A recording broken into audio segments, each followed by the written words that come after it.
हमारे इस चैनल मैथिली गंगा को लाल बटन दबाकर सब्सक्राइब करें व घंटी के निशान का बटन दबाएं ताकि सभी नए वीडियो आप तक तुरंत पहुंचे बिल्कुल मुफ्त।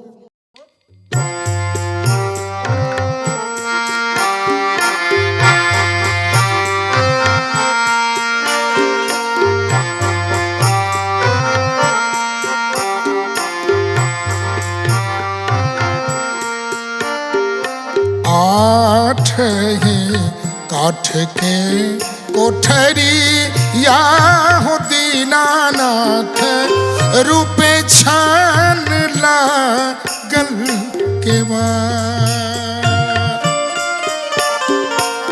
आठ ही काठ के कोठरी या हो दीनानाथ रूपे छान लागल के बाद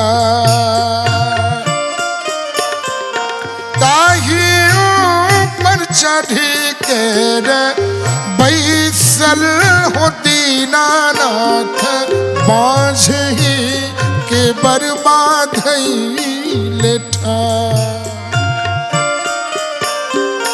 ताही ऊपर चढ़ी के बैसल हो दीनानाथ बाँझ ही के बर्बाद लेठा। आठ ही काठ के कोठरी या हो दीनानाथ रूपे छान लागल केवा।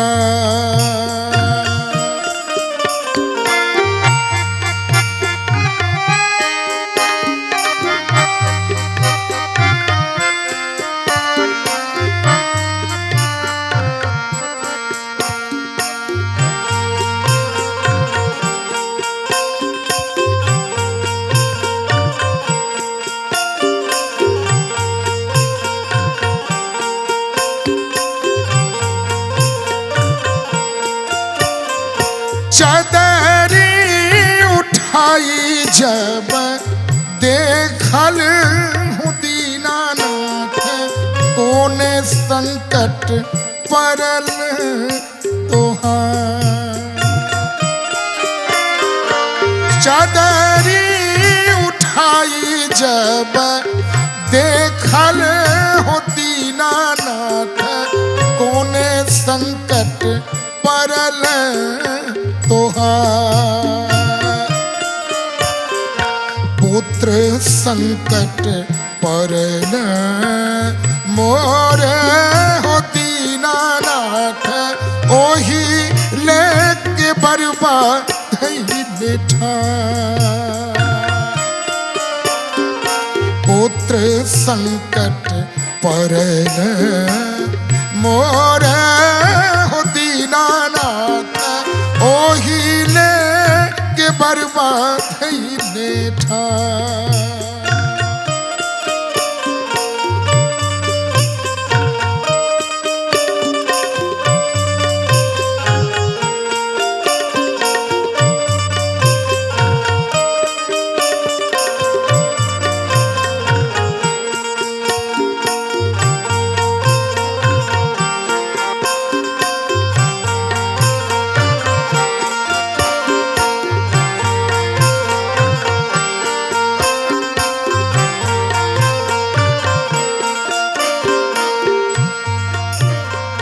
चादरी उठाई जब देखल हूँ दीनानाथ अन्हरा के बर्बाद लेठा।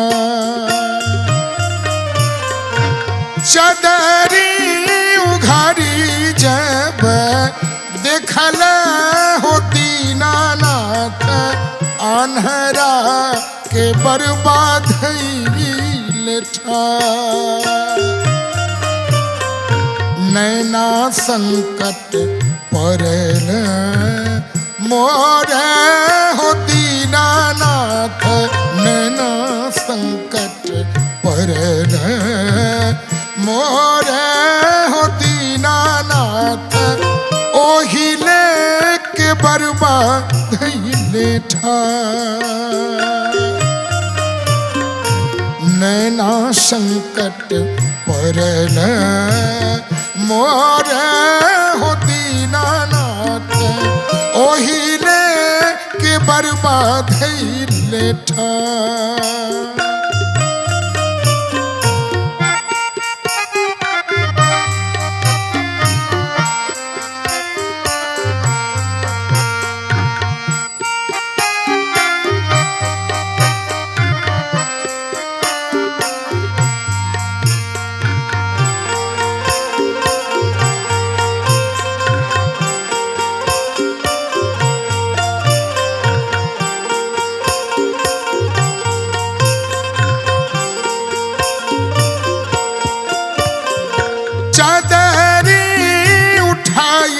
जब देखल हो दीनानाथ काया संकट परल तोहार चादरी उघारी जब देखल हो दीनानाथ काया संकट परल तोहार बाझिन के पुत्र दिला निर्धन के माया हंसत खेलत घर जा बाझिन के पुत्र देला हो दीनानाथ हंसत खेलत घर जा आठ ही काठ के उठरिया हो दीनानाथ रूप छान लागल के बाद रूपे छान लागल के बाद रूपे छान लागल के बाद रूपे छान लागल के बाद